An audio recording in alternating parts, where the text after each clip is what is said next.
ದಿನ 380 ಶ್ಲೋಕ 25 ತದಿತ್ಯಾನಭಿಸಂಧಾಯ ಫಲಂ ಯಜ್ಞತಪಃಕ್ರಿಯಾಃ ದಾನಕ್ರಿಯಾಶ್ಚ ವಿವಿಧಾಃ ಕ್ರಿಯಂತೆ ಮೋಕ್ಷಕಾಂಕ್ಷಿಭಿಃ. ಇಲ್ಲಿ ಈ 25ನೇ ಶ್ಲೋಕದಲ್ಲಿ ಶ್ರೀಕೃಷ್ಣ ಪರಮಾತ್ಮ ಏನ್ ಹೇಳ್ತಾ ಇದ್ದಾನೆ ಅಂತಂದ್ರೆ, ಇಲ್ಲಿ ತತ್ ಪದಂ ಅನ್ನೋ ಪದದ ಅರ್ಥ ನೋಡಿ.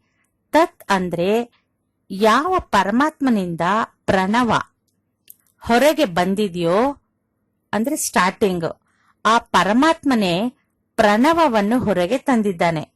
ಈ ಶಬ್ದವು ಮಾತ್ರ ಸಾಕಾಗದೆ ಇರೋದ್ರಿಂದ ಹಿರಣ್ಯ ಗರ್ಭವನ್ನು ಹೊರಗೆ ತರ್ತಾನೆ.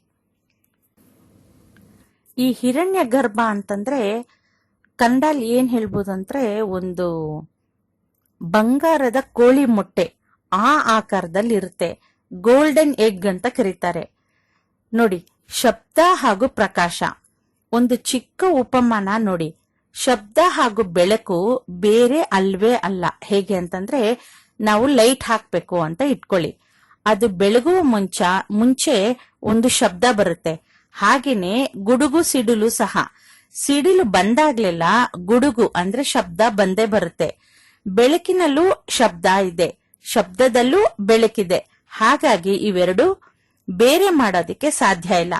ಪಾರ್ವತಿ ಒಂದು ಶಕ್ತಿ, ಪರಮೇಶ್ವರ ಒಂದು ಶಬ್ದ. ಅಂದ್ರೆ ಶಿವನ ಡಮರುಗದಿಂದ ಈ ಶಬ್ದವೆಲ್ಲ ಹೊರಗೆ ಬಂದಿತು. ಮೊದಲನೆಯದಾಗಿ ಶಬ್ದ ಎಲ್ಲಿಂದ ಬಂತು ಅಂತಂದ್ರೆ, ಈ ಶಿವನ ಡಮರುಗದಿಂದ. ಅದಕ್ಕೆ ಪಾರ್ವತಿ ಪರಮೇಶ್ವರರನ್ನು ಅರ್ಧನಾರೀಶ್ವರರಾಗಿ ನಾವು ನೋಡಬಹುದು. ನಮ್ಮವರು ಎಲ್ಲದಕ್ಕೂ ಒಂದು ರೂಪವನ್ನು ಕಲ್ಪಿಸಿ ವಿಜ್ಞಾನವನ್ನು ಬೋಧಿಸಿದ್ರು. ಯಾವುದೇ ಒಂದು ದೇವರನ್ನ ತಗೊಳ್ಳಿ, ಅವರ ಒಂದು ಆಕಾರ, ಕೈಯಲ್ಲಿ ಹಿಡಿದಿರೋ ಅವರ ವಸ್ತುಗಳು, ಇದೆಲ್ಲ ತುಂಬಾ ತುಂಬಾ ಅರ್ಥಗಳನ್ನ ಕೊಡ್ತಾರೆ. ನಾವು ಬರೀ ಆ ಒಂದು ರೂಪನ ನೋಡಿ ಏನೋ ಇದು ದೇವರು ಅನ್ಕೊಂಡು ನಾವು ಪೂಜೆ ಮಾಡ್ತೀವಿ. ಆದ್ರೆ ಅದನ್ನು ವಿಶ್ಲೇಷಿಸ್ತಾ ಹೋದ್ರೆ ಅದ್ರಲ್ಲಿ ಬರೋ ಅರ್ಥ ತುಂಬಾ ಜಾಸ್ತಿ. ಈ ರೀತಿ ಪಾರ್ವತಿ ಪರಮೇಶ್ವರರನ್ನ ಅರ್ಧನಾರೀಶ್ವರರಾಗಿ ನಾವು ನೋಡ್ಬೋದು. ಇದೆಲ್ಲಾನು ನಮ್ಗೆ ಅರ್ಥವಾಗೋದಕ್ಕಾಗಿ ಇಂತಹ ತತ್ವಗಳನ್ನು ಹೇಳಿದ್ರು. ಯಾರಿಗೂ ಸುಮ್ನೆ ತತ್ವನ ಹೇಳಿದ್ರೆ ಯಾರಿಗೂ ಅರ್ಥ ಆಗೋದಿಲ್ಲ. ಅದಕ್ಕೆ ನಮ್ಮ ಹಿರಿಯರು ಋಷಿಮುನಿಗಳು ಏನ್ ಮಾಡುತ್ತರು ಅಂತಂದ್ರೆ, ಅದಕ್ಕೆ ಒಂದು ರೂಪನ ಕೊಟ್ಟು ಅದರಿಂದ ನಮ್ಗೆ ಆ ಅರ್ಥನ ಬರೋ ತರ ನಮ್ಗೆ ವಿವರಣೆ ಕೊಟ್ರು. ಪುರಾಣಗಳಲ್ಲಿ ಹೇಳಿದ ಪಾತ್ರಗಳೆಲ್ಲವೂ ನಮಗೆ ಉಪಮಾನಗಳ ನಮಗೆ. ಅದಕ್ಕೆ ಉದಾಹರಣೆಗಾಗಿ ಪಂಚತಂತ್ರ ಇದೆ ನೋಡಿ. ಅದರಲ್ಲಿ ಈ ಪಂಚತಂತ್ರ ಕಥೆಗಳಲ್ಲಿ ಎಷ್ಟೆಲ್ಲಾ ಪ್ರಾಣಿಗಳಿರುತ್ತೆ. ಅದರಲ್ಲಿ ಆನೆ, ನರಿ, ಸಿಂಹ, ಇಲಿ, ಬೆಕ್ಕು, ಹೀಗೆ ನಾನಾ ರೀತಿಯಾಗಿ ಇರುತ್ತೆ. ಪಕ್ಷಿಗಳು ಇರುತ್ತೆ, ಕಾಗೆ, ಗೂಬೆ, ಮತ್ತೆ ಇನ್ನ ಎಲ್ಲಾ ರೀತಿಯ ಒಂದು ಪಕ್ಷಿಗಳು ಸಹ ಇರುತ್ತೆ. ಇದು ಎಲ್ಲಾನು ಆ ಕಥೆಗಳಲ್ಲಿ ಮಾತಾಡುತ್ತೆ. ಈ ಪಂಚತಂತ್ರ ಬರೆದಿದ್ದು ಪರವಸ್ತು ಚಿನ್ನಯ್ಯ ಸೂರಿ ಅಂತ. ಈಗ ಏನು ಮಾಡಿದೆ ಅಂತಂದ್ರೆ, ಪ್ರಾಣಿಗಳು ಮಾತಾಡುವಂತೆ ಮಾಡಿ ಅದರ ಮೂಲಕ ನಮಗೆ ನೀತಿ ಬೋಧಗಳನ್ನು ನಮಗೆ ಹೇಳಿದ್ರು. ಈ ರೀತಿ ಹೇಳಿದ್ರೆ ಮಕ್ಕಳಿಗೆ ಹೇಗೆ ಚೆನ್ನಾಗಿ ಅರ್ಥ ಆಗುತ್ತೋ ಅದೇ ರೀತಿ ದೊಡ್ಡವ್ರಿಗೂ ಸಹ ಎಲ್ಲ ಒಂದು ನೀತಿ ಎಲ್ಲವೂ ಗೊತ್ತಾಗುತ್ತೆ. ಹಾಗೇನೆ ಈ ವಿಜ್ಞಾನವನ್ನು ನಮ್ಗೆ ತಿಳಿಸೋದಕ್ಕೋಸ್ಕರ ಕೆಲವು ಪಾತ್ರಗಳನ್ನ ಸೃಷ್ಟಿಸ್ಕೊಂಡು ಪುರಾಣ ರೂಪದಲ್ಲಿ ಕಥೆಗಳಂತೆ ಹೇಳಿದ್ರೆ ಹೊರತು, ಪಾತ್ರಗಳ ಹತ್ತಿರವೇ ನಮ್ಮ ಪರಿಮಿತಿಯನ್ನು ಇಟ್ಕೊಂಡು ಏನೋ ಈ ಪುರಾಣಗಳು ಒಂದೂ ನಂಬೋದಕ್ಕೆ ಆಗೋದಿಲ್ಲ ಅನ್ಕೊಳ್ದೆ ಅದರಲ್ಲಿ ಇರೋ ವಿಜ್ಞಾನವನ್ನು ನಾವು ತಿಳ್ಕೊಂಡ್ರೆ ಇದೆಲ್ಲವೂ ಪರಮಾತ್ಮಮಯ ಅಂತ ನಮ್ಗೆ ಗೋಚರ ಆಗತ್ತೆ. ನಾವು ಬರೀ ಪುರಾಣಗಳ ಕಥೆಗಳನ್ನ ಯಾರಾದ್ರೂ ಹೇಳಿದ್ರೆ, ಹೀಗೆಲ್ಲ ಸಾಧ್ಯನಾ, ಹೀಗ್ ಮಾಡೋದಕ್ಕಾಗತ್ತಾ ಅಂತ ಹೇಳ್ತಾರೆ. ಇವಾಗ ಅವ್ರು ಏನಾದ್ರು ಯಾವ್ದೋ ಒಂದು ದೇವ್ರು ನಾವು ನೋಡೋದು ಸಿನಿಮಾಗಳಲ್ಲಿ ಮಾತ್ರ, ಸಿನಿಮಾಗಳಲ್ಲಿ ಟಿವಿಗಳಲ್ಲಿ ನೋಡ್ತೀವಿ.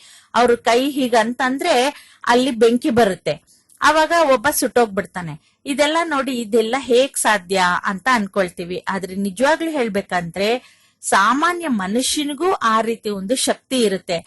ಅದನ್ನ ಅವನು ಬೆಳೆಸ್ಕೊಳ್ಬೇಕು ಅಷ್ಟೇ.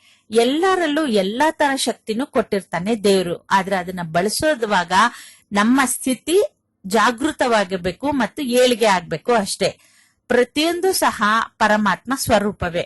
ಯಾವುದೇ ಒಂದು ವಸ್ತುನ ತಗೊಳ್ಳಿ, ವ್ಯಕ್ತಿನ ತಗೊಳ್ಳಿ, ಪ್ರಾಣಿನ ತಗೊಳ್ಳಿ, ಎಲ್ಲವೂ ಪರಮಾತ್ಮನ ಸ್ವರೂಪವೇ. ಯಾಕೆಂತಂದ್ರೆ ಎಲ್ಲಾನು ಅವನ ಅಂಶವೇ ಅಲ್ವಾ. ಅದಕ್ಕೆ ಈ ದಿನ ಪ್ರಹ್ಲಾದ ಎಲ್ಲೆಲ್ಲೂ ಆ ಪರಮಾತ್ಮ ಇದ್ದಾನೆ ಅಂತ ಹಿರಣ್ಯಕಶಿಪುಗೆ ಹೇಳ್ತಾನೆ. ಅವ್ರ ತಂದೆಗೆ ಇಷ್ಟಿಲ್ದಿರ ಹೇಳ್ತಾನೆ, ಅಪ್ಪ ಎಲ್ಲೆಲ್ಲೂ ನಾರಾಯಣ ಇದ್ದಾನೆ, ಎಲ್ಲೆಲ್ಲೂ ಇದ್ದಾನೆ, ಎಲ್ಲೆಲ್ಲೂ ಇದ್ದಾನೆ ಅಂತಂದ್ರೆ ಇವನು ಅವ್ರ ತಂದೆ ಕೇಳೋದೇ ಇಲ್ಲ. ನೀನು ಎಲ್ಲಿ ನೋಡಿದ್ರು ಅಲ್ಲಿ ಪರಮಾತ್ಮನಿದ್ದಾನೆ. ಹೇಗೆ ಅಂದ್ರೆ ಪರಮಾತ್ಮನನ್ನು ಎಲ್ಲಾ ಕಡೆಯೂ ಇದ್ದಾನೆ ಅಂತಂದ್ರೆ ನಿನ್ನಲ್ಲೂ ಇದ್ದಾನೆ. ಎಲ್ಲೆಲ್ಲೂ ಇದ್ದಾನೆ ಅಂತಂದ್ಮೇಲೆ ನನ್ನಲ್ಲೂ ಇರ್ಬೇಕಲ್ವಾ. ನೀನೇ ಆ ಪರಮಾತ್ಮನೆಂದು ಗುರುತಿಸಿದರೆ ಮೋಕ್ಷ. ನೀನು ಅದನ್ನು ಗುರುತಿಸದೆ ಕಂಬವನ್ನು ಹೊಡೆದು ಹಾಕಿದ್ಯೋ ನಿನಗೆ ಮರಣ ಅಂತ ಹೇಳ್ತಾನೆ. ಅವನೇ ಕೊಡ್ತಾನೆ. ಈ ಮರಣ ಯಾರು ಕೊಡೋದು? ಅವನು ಒಂದು ಪ್ರಕೃತಿಯ ರೂಪದಲ್ಲಿ ಅವನು ನೋಡ್ತಾನೆ. ಅದಕ್ಕೋಸ್ಕರ ಅವನ್ಗೆ ಮರಣನೇ ಬಂತು. ನರಸಿಂಹಸ್ವಾಮಿ ಒಂದು ಕಂಬದಿಂದ ಬರ್ತಾನೆ. ಇವನು ಹೊಡೆದು ಹಾಕಿದ್ರಿಂದಲೇ ಅಲ್ವೇ ಅಲ್ಲಿಂದ ನರಸಿಂಹಸ್ವಾಮಿ ಬಂದಿದ್ದು. ಇಲ್ದಿದ್ರೆ ಇವನಲ್ಲೇ ಇವನನ್ನು ಆ ನಾರಾಯಣನ್ನು ನೋಡಿದ್ರೆ ಇವನ್ಗೆ ಎಷ್ಟೊಂದು ಒಂದು ಮೋಕ್ಷ ಸಿಗ್ತಾ ಇತ್ತು. ಹಾಗಲ್ಲದೆ ಪ್ರಹ್ಲಾದನ ಮಾತು ಕೇಳಿ ಜ್ಞಾನ ಹೊಂದಿ ಎಲ್ಲಾ ಕಡೆನೂ ಇರುವುದು ಪರಮಾತ್ಮನೇ, ನನ್ನಲ್ಲೂ ಆ ಪರಮಾತ್ಮನಿದ್ದಾನೆ ಅನ್ನೋ ತತ್ವವನ್ನು ಅವನು ಗುರುತಿಸಿದ್ರೆ ಅವನ ಸಾವು ಖಂಡಿತ ಆಗ್ತಾ ಇರಲಿಲ್ಲ. ಹಾಗಾಗಿ ಇದೊಂದು ಕಥೆ, ಇದೊಂದು ಕಲ್ಪನೆ. ಇದರ ಹಿಂದೆ ಇರುವ ಮರ್ಮ ಅದು. ಈ ಮರ್ಮವನ್ನು ನಾವು ಅರಿಬೇಕು ಅಷ್ಟೇ. ಪುರಾಣಗಳಲ್ಲಿ ಕಲ್ಪಿಸುವಂತ ಪಾತ್ರಗಳನ್ನು, ಕಥೆಗಳನ್ನು ಕೇವಲ ಆಸ್ವಾದಿಸಬೇಕು ಅಷ್ಟೇ ಹೊರತು ಅಲ್ಲಿಗೆ ನಾವು ನಿಂತು ಹೋಗ್ಬಿಡ್ಬಾರ್ದು. ಅದನ್ನು ತೊಲಗಿಸಿ ಅದರಲ್ಲಿರುವ ಮರ್ಮಗಳನ್ನು ತಿಳಿಬೇಕು ನಾವು. ಹಾಗೇನೆ ಇಲ್ಲಿಯೂ ಕೂಡ ನಮ್ಮ ಶಾಸ್ತ್ರಗಳು ನಮಗೆ ಬೋಧಿಸುವ ವಾಗ್ಮಯಗಳನ್ನು ಇಲ್ಲಿ ಈ ಭಗವದ್ಗೀತೆಯಲ್ಲಿ ಹೇಳ್ತಾ ಇದ್ದಾನೆ. ನೋಡಿ, ಈ ಭಗವದ್ಗೀತೆಯಲ್ಲಿ ಬರುವಂತದ್ದು ಕೃಷ್ಣ ಮೊಟ್ಟ ಮೊದಲ ಬಾರಿಗೆ ಏನು ಹೇಳಿದ್ದಲ್ಲ. ಇದೆಲ್ಲವೂ ನಮ್ಮ ಶಾಸ್ತ್ರಗಳಲ್ಲಿ, ವೇದಗಳಲ್ಲಿ ಇರುವಂತಹದ್ದೇ. ಇದನ್ನೇ ಅವನು ವಿಂಗಡಿಸಿ ಅರ್ಜುನನ್ಗೆ ಅರ್ಥ ಆಗುವಂತ ಹೇಳಿದ್ದಾನೆ ಅಷ್ಟೇ. ಯಾವ ಪ್ರಣವ ಸ್ವರೂಪ ಪ್ರಕಾಶಿಸ್ತಾ ಇದೆಯೋ, ಈ ಸೃಷ್ಟಿಗೆ ಶಬ್ದವೂ ಕಾಂತಿ ಪ್ರಧಾನವಾಗಿದೆಯೋ, ಆ ಶಬ್ದವೂ ಕಾಂತಿಯೂ ಸಹ ಹಿರಣ್ಯ ಗರ್ಭದ ಸ್ವರೂಪವೇ. ಬಂಡೆಯಲ್ಲಿ ಒಂದು ಶಕ್ತಿಯಾಗಿ, ಗಿಡದಲ್ಲಿ ಒಂದು ಶಕ್ತಿಯಾಗಿ, ಪ್ರಾಣಿಯಲ್ಲಿ ಒಂದು ಶಕ್ತಿಯಾಗಿ, ಮನುಷ್ಯನಲ್ಲಿ ಒಂದು ಶಕ್ತಿಯಾಗಿ ಅವತರಿಸಿದಾನೆ. ಹಾಗಾಗಿ ಸರ್ವಂ ಪರಮಾತ್ಮಮಯಂ. ಈಗ ಎಷ್ಟೋ ಶಕ್ತಿಗಳಿದೆ. ಇವಾಗ ನನ್ನಲ್ಲಿ ಇರೋ ಶಕ್ತಿ ಇನ್ನೊಬ್ಬನಲ್ಲಿ ಇರೋದಿಲ್ಲ. ಇವಾಗ ಬಂಡೆನಲ್ಲಿರೋ ಶಕ್ತಿ ಒಂದು ಗಿಡದಲ್ಲಿ ಇರೋದಿಲ್ಲ. ಆ ಗಿಡದಲ್ಲಿರೋ ಶಕ್ತಿ ಒಂದು ನೀರಿಗೆ ಇರೋದಿಲ್ಲ.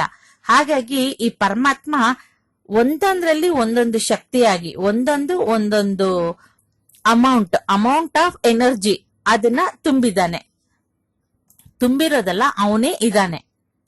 ಓಂ ಆಯಿತು, ತತ್ ಆಯಿತು. ಇನ್ನು ಮುಂದೆ ಸತ್ ಅನ್ನೋ ಪದದ ಅರ್ಥ ಹೇಳ್ತಾ ಇದ್ದಾನೆ. ಈ ತತ್ ಅನ್ನೋ ಶಬ್ದದ ಅರ್ಥ ಮುಂದಿನ 26ನೇ ಶ್ಲೋಕದಲ್ಲಿ ನೋಡೋಣ. ನಮಸ್ಕಾರ. ಹರಿ ಓಂ.